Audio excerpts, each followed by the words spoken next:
nouvel épisode de podcast des Gentilles Aiguilles. Je suis Louise, bienvenue. Je vous retrouve aujourd'hui pour une vidéo qui va parler d'inspiration printanière avec beaucoup de couleurs. Beaucoup de couleurs, beaucoup de fleurs, beaucoup de motifs. Ouais, j'ai un peu la patate là dernièrement, donc voilà. Il y aura une inspiration, il y aura des inspirations tricot, couture, de toutes sortes. Donc, on va commencer tout de suite. Je vous propose qu'on fasse peut-être un projet couture, un projet tricot, comme ça il y en a pour tout le monde. Et dans tous les cas, ça sera pas trop technique. Alors, je vais commencer par un projet couture, qui est un peu en bordel parce que je viens de filmer un petit unboxing de... Ah ben mon chat a décidé de faire n'importe quoi. Un petit unboxing d'un colis que je viens absolument de recevoir. Donc je possède ce tissu depuis maintenant 10 minutes. Donc c'est le tissu Dahlia en jersey. Donc c'est du jersey de viscose qui voilà, s'étire, voilà, qui est doux. Et que je trouve peut-être plus, comment dire, plus fin que celui qui était sorti dans la collection La Roseraie. Non, c'est pas La Roseraie. Oui, le tissu s'appelait Roseraie. Et la collection, c'était No Rain, No Flowers. Et en fait, ouais, je trouve qu'il est peut-être plus fin, mais je suis pas sûre. En tout cas, c'est un jersey avec de très jolies fleurs. Vous voyez, hop. Un fond plutôt foncé, ce qui sera plutôt pratique parce que comme ça, il n'y aura pas d'effet de transparence. L'intérieur est blanc et ça se voit légèrement, là en étirant, ça devient légèrement plus blanc. J'ai pris 2,10 m parce que j'ai envie de faire 2 projets dedans. J'ai envie de faire un débardeur à porter en superposition. Et, ou pas d'ailleurs, mais pour l'instant en superposition. Et en deuxième projet, j'ai envie de faire une robe Queenie, donc de Liz Taylor aussi. J'aimerais bien faire une version manche courte parce que, mine de rien, ça va être bientôt l'été et que j'ai déjà 2 Queenie en manche longue. Donc c'est vrai que la manche courte, là, ça va être chouette. J'adore ce tissu, je le trouve très très beau. Vous pouvez remarquer qu'il y a quand même pas mal de violets. Hein. On se rapproche de l'objectif. Bon, je crois que c'est le seul tissu où il y a du violet dessus, mais passons. Bref, je l'aime vraiment beaucoup. Il est chouette, il a, vous voyez, une belle fluidité et tout. Donc, je pense qu'en robe Queenie, ça va être canon, canon, canon. Hop, deuxième tissu. Non, on va passer sur un projet tricot. Pour le projet tricot, alors j'avais acheté de la Gepard Wild and Soft dans une mercerie à Tours, qui s'appelle La Boîte à Laine et c'est une mercerie qui est hyper cool. Si vous êtes dans la région, je crois que c'est une des seules en plus qui fait de la laine chouette. Il y a de la laine teinte-main, il y a pas mal de langues, il y a donc de la Gepard, Gepard. Il y a vraiment plein de qualités différentes. Et j'étais allée avec Laurane de Baroque Knits. Et parce qu'elle habite dans la Sarthe. Donc bref, on s'était retrouvés à Tours. Et en fait, on était allé faire un petit peu de shopping laineux. Et j'avais craqué pour 7 pelotes. Enfin non, j'en ai pris 3. C'est 50 grammes pour 240 mètres. Donc, plus... Alors, donc en fait, ça fait carrément une... Non, je crois que je me suis... Enfin... Dans ma tête, c'était plutôt une Sport Decay, mais en fait, on est sur une light fingering. Mais toujours étant que le fil est, vous voyez, on sent qu'il a envie de gonfler, quoi. Elle est super douce parce qu'il y a de la soie, il y a 40% de soie tussa, donc ils disent Wild Tussa Silk. Je ne sais pas exactement ce que c'est que de la soie tussa. Alors, les différences entre la soie tussa et la soie dite de mûrier, alors c'est déjà qu'elles ne sont pas produites avec les mêmes espèces. La soie du mûrier, ça vient d'un élevage, alors que la soie tussa est sauvage, d'où le wild de Wild and Soft. Les capacités du fil sont à peu près les mêmes de ce que j'ai pu voir, mais donc la soie de tussa a un halo qui est assez différent, dû au fait que les petits vers mangent plein d'espèces différentes. Elle est en revanche un petit peu moins lisse que la soie issue de vers de mûrier. C'est 60% de mérino pour le reste, qui pareil doit être sans museling parce que sinon je l'aurais pas pris. La couleur, c'est la 782, voilà, toujours plein de poésie, les noms de coloris. Et c'est un, vous avez exactement la bonne couleur, c'est-à-dire c'est un bleu marine qui tire vers le violet profond.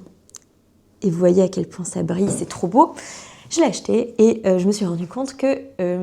donc j'en ai acheté donc 240, ça fait 680 mètres, un truc comme ça, attends. Non, 750 mètres. Dur, hein. Et en fait, je ne sais pas du tout ce que je vais en faire. Je sais que j'en ai suffisamment. Pour je ne sais pas quoi, mais j'en ai suffisamment. Mais ouais, du coup, je savais pas trop quoi en faire. Et vu qu'il y a de la soie, je voulais pas trop en faire un jacquard. Enfin, j'avais pas trop d'idées. Et je ne sais plus où je l'ai vu.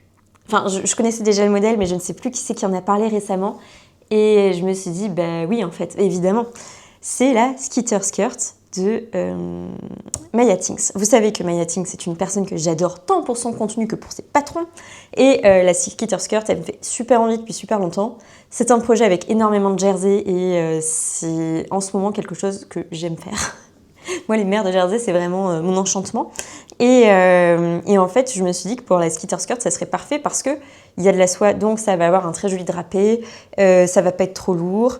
Et en même temps, une jupe bleu marine, j'en ai pas. Coudre une jupe bleu marine, enfin si en plus si j'en ai une, mais que je porte assez rarement. Parce qu'elle est trop droite à mon goût. Donc c'est la Edith de... comment s'appelle-t-elle Atelier Bernie. Et en fait, je trouve qu'elle est un peu trop droite sur moi. Donc c'est une jupe portefeuille et le portefeuille fait vraiment toute la longueur de devant. Je trouve qu'elle fait un peu stricte. Et je pense que la Skitter Skirt, ce serait mieux. Bon, je vais quand même essayer de me motiver à porter ma jupe Edith parce qu'il n'y a pas de raison que je ne la porte pas. Mais en tout cas, voilà, je pense que ça pourrait être méga cool. Et en tout cas, ça serait très chouette à tricoter. Et tout le monde vante le bonheur de porter des jupes tricotées. Donc, j'ai envie de la tricoter. Il y a deux options. Il y a l'option avec beaucoup de drapés. Donc, globalement, une jupe cercle et une jupe qui semble être demi-cercle. Je pense que je vais partir sur la jupe demi-cercle. Partir sur le deuxième et second, donc il n'y en a pas d'autre après, coupon que j'ai acheté à Liz Taylor pour la sortie là, de la collection qui s'appelle Cousinade. Donc j'ai pris la viscose porcelaine, hop, que vous voyez là, tac tac tac, avec une bordure qui est ouvragée, donc ça a ce petit côté un peu bordure de napperon que je trouve très sympa. Je compte en faire une blouse Frida. Après, ça dépend si ça passe ou pas, parce que du coup, avec cette bordure, j'avoue, j'ai aucune idée de comment je vais couper ça, mais on va dire que ça va passer. L'idée, ça serait de faire les manches là-dedans. Donc, moi, les blouses Frida, j'aime bien les faire avec l'élastique au col et pas d'élastique sur les manches. Donc, j'aimerais bien le faire des manches ici à peu près. J'ai un modèle déjà que j'avais fait en pashmina bleu marine, je sais plus quelle saison c'était, mais bleu marine et orange de Liz Taylor. Et je lui avais fait les manches ici et vraiment je la porte tout le temps, elle est trop trop bien. Et après pareil, pas d'élastique au niveau de la taille parce que moi c'est pas quelque chose qui me va très bien. Donc voilà, donc je compte faire à minima les manches avec ce motif là sur le coude, quoi, ça pourrait être vraiment canon. Et après, le reste avec le reste du tissu qui est plus simple, quoi. Et j'aime vraiment beaucoup ces petits motifs fleuris, là, je trouve ça très chou. Et elle est vraiment un rose rouge framboise terracotta. Là, je porte la couleur terracotta de Liz Taylor et on voit que c'est pas très loin. Enfin, vraiment, c'est la même idée, quoi. Je suis trop contente. Et honnêtement, je pense que ça va bien m'aller au teint. Alors, en tricot, j'ai cet écheveau depuis un petit moment du Petit Labo. Hop, voilà, qui s'appelle Pêche acidulée. C'est un méricoton, donc 50% de coton, 50% de mérino superwash. C'est en fait une fibre que j'avais achetée à la base pour me faire un top d'été. Et je ne l'ai jamais tricoté. Et c'est bien dommage parce qu'elle a vraiment de chouettes nuances et tout. Mais en fait, voilà, j'arrivais pas trop à me projeter dedans et tout. Et en fait, je parce qu'il y a du coton dedans et je savais pas trop si ça serait assez élastique pour passer, tout ça. Et en fait, je pense que je vais tricoter un top d'été qui pourra faire à la fois top à porter en superposition et avec quelque chose par-dessus, quoi. Et à la fois un dessous quand c'est la mi-saison. Donc, actuellement, en ce moment, par exemple, je me permets de vous dévoiler ma lingerie. Mais en gros, là, en ce moment, je porte une brassière tricotée, donc c'est le modèle de Stephanie Maid. Et en fait, la brassière me couvre jusque-là. Donc, elle me fait comme ça, tac, jusque-là. Et en fait, je trouve que c'est vraiment trop bien parce que ça me donne chaud, mais pas trop. Et en même temps, ça fait un office de soutien-gorge. C'est trop bien. Bref, j'en veux des millions, des comme ça. Et je pense qu'avec ce style-là, ça pourrait être vraiment trop cool et de le faire du coup un peu plus long. Parce que là, donc, ça m'arrive là.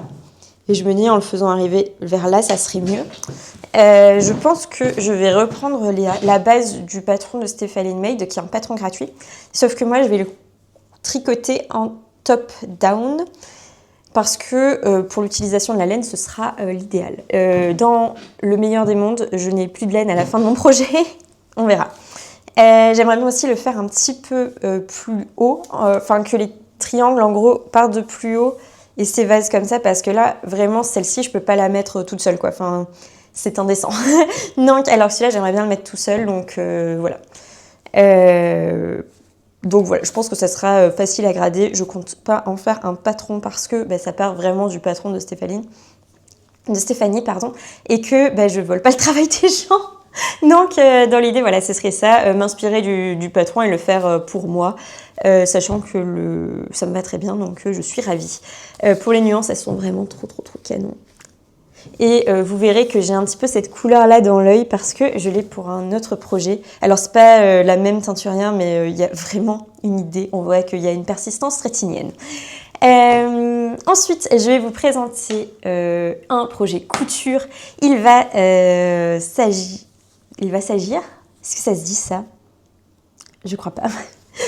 Je vais vous présenter une blouse Victoria que je veux faire dans la viscose I Love You, que vous voyez trop bien, de Liz Taylor, avec pour la patte de boutonnage cette gabardine de Liz Taylor qui va trop bien.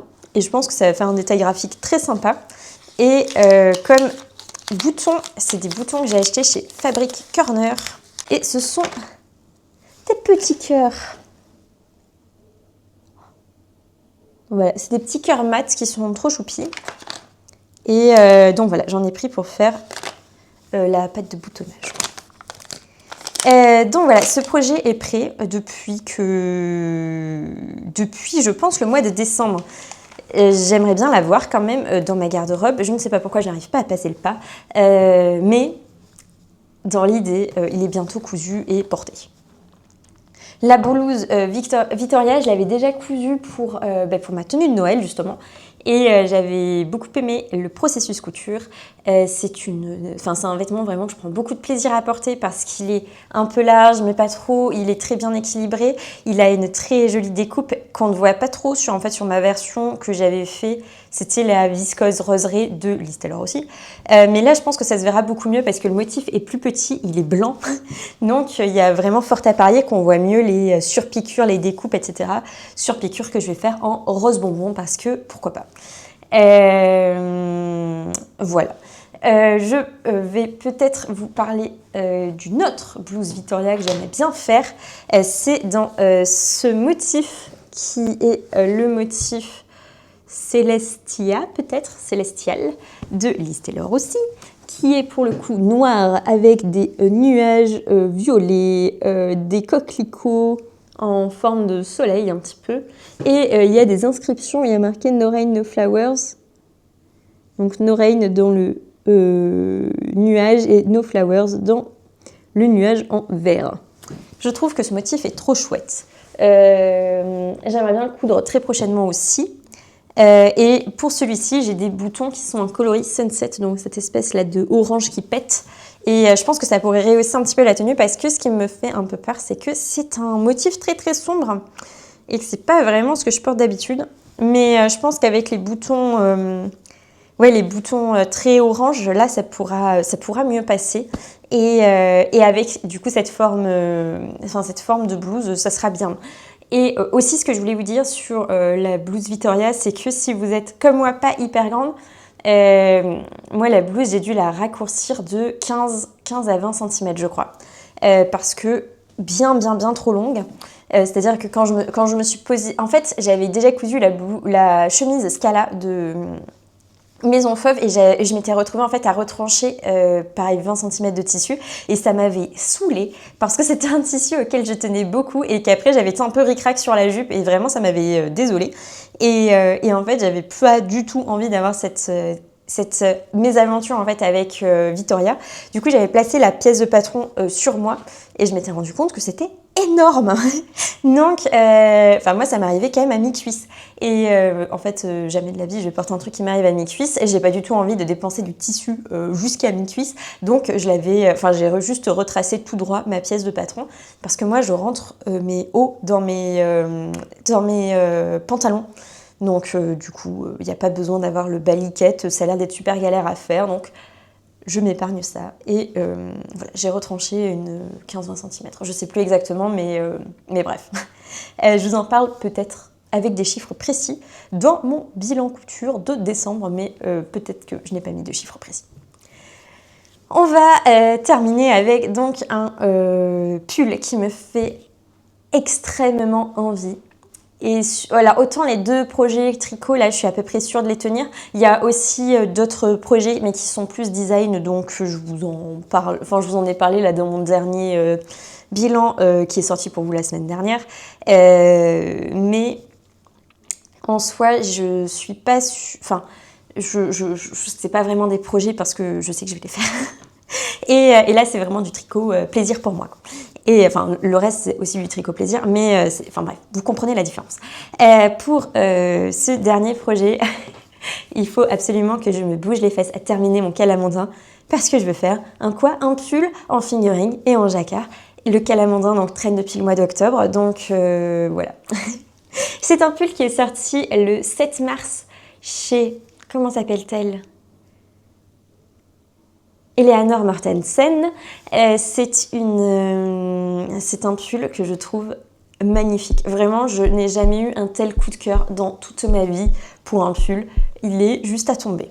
Donc, le pull, c'est le pull Dragonfly. Donc, c'est un pull avec des libellules, des scarabées, des fleurs. C'est extrêmement bucolique. C'est tout ce que j'aime. C'est vraiment, ça a ce petit côté dessin scientifique. C'est sublimissime et j'ai absolument envie de me le tricoter.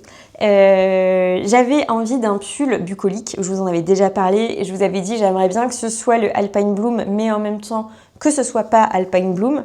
Là je pense que c'est exactement ce que je voulais, c'est-à-dire que bon, il est sorti il y a 3 semaines, non forcément il a été moins tricoté que le Alpine Bloom et en même temps il a vraiment cette fraîcheur de jardin, enfin vraiment j'en suis amoureuse de ce pull.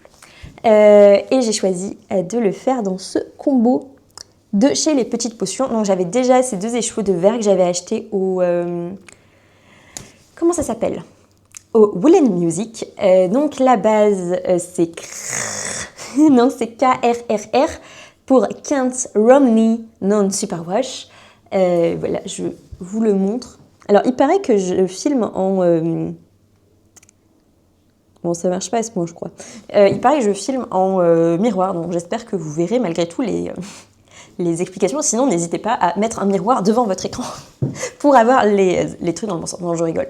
Mais dans l'idée, voilà. Et le coloris, c'est Renaissance. C'est un très très beau vert et vous avez la couleur parfaite. Un beau vert bien chaud, là, c'est le genre de couleur aussi pareil, ça me va super bien au teint, donc tant mieux. Et au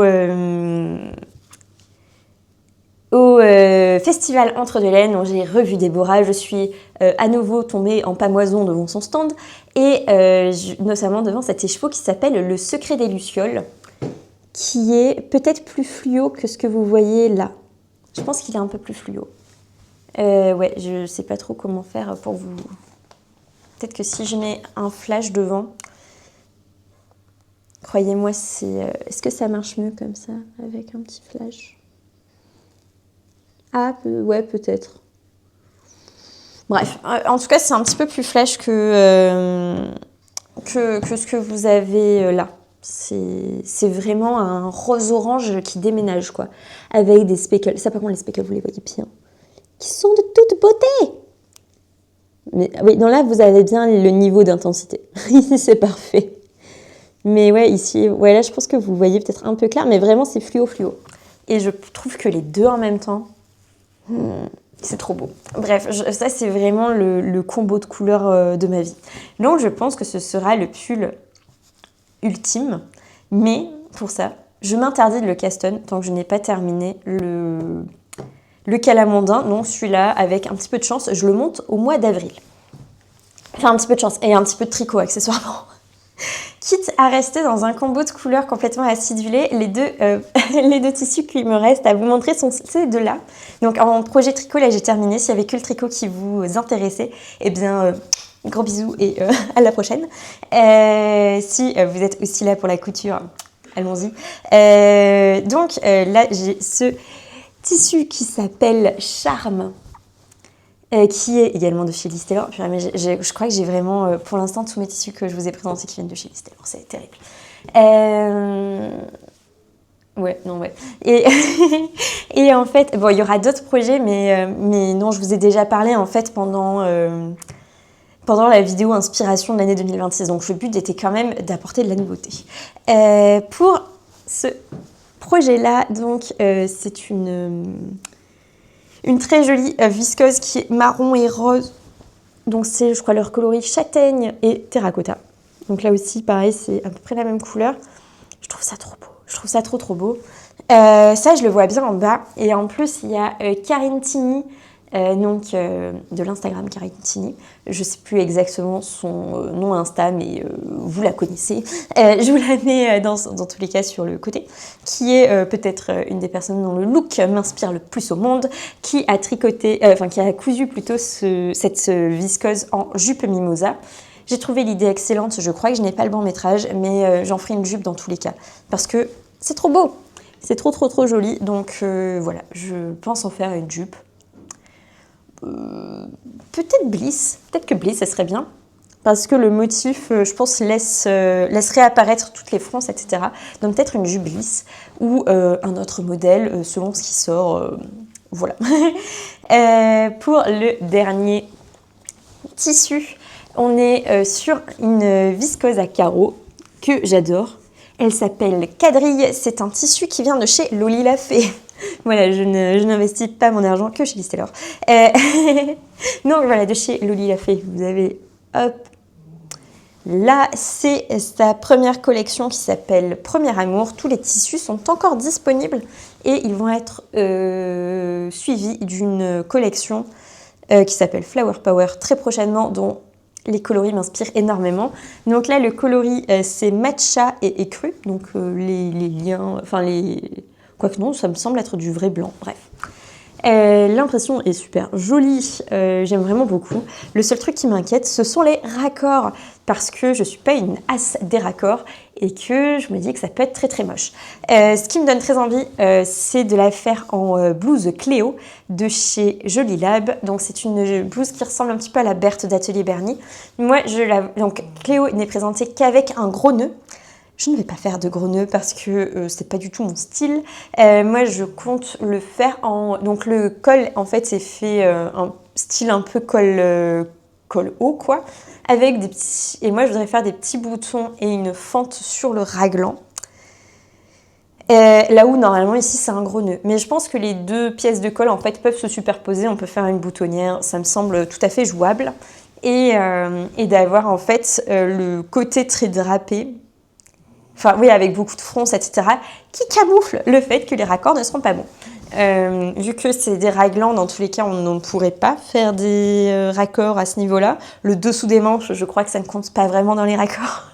Et le côté du corps, j'essaierai de faire un effort et ça me semble plus accessible en fait que de devoir faire, je sais pas, par exemple, au début je voulais en faire une pimpante et je me suis dit mais non en fait, ne fais pas ça, ça va être affreux. Donc celle-ci, ouais, peut-être une blouse Cléo, ça me donne aussi très envie, ce modèle me fait particulièrement envie mais c'est vrai que c'est pas du tout le style de forme auquel je suis habituée. Donc voilà.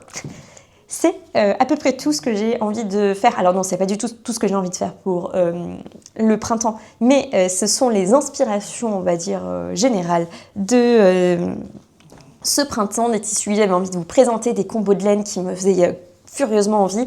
Et voilà. Je pense que c'est tout. Je regarde dans mon tiroir à tissus comme s'il y avait quelque chose qui méritait absolument de prendre le devant de la scène. Sinon, je vous avais parlé de shorts grand main, je vais les faire. Je vous avais parlé de robe Rosalie. Je pense que je vais la faire, mais peut-être au mois de mai-juin. Là, c'est vrai que pour l'instant, il n'y a qu'à voir. Donc là, j'ai des petites manches parce que il va faire beau cet après, mais j'ai quand même un gros gilet par-dessus. Donc, bref, il y a une effusion créative, mais quand même, on va essayer de se raisonner en termes de température. Voilà, j'espère que ce petit tour d'horizon de ce que je suis, de ce qui m'inspire en ce moment vous a plu. On se retrouve la semaine prochaine pour un vlog. Et d'ici là, portez-vous bien, tricotez bien, cousez bien, amusez-vous, faites plein de choses créatives. Et j'espère que le printemps sera chez vous ensoleillé, plein de créativité, de joie, de bonne humeur. Et que vous n'aurez pas d'allergie au pollen, ce qui est mon cas. Donc, très en demi-teinte le printemps. Prenez soin de vous. À plus!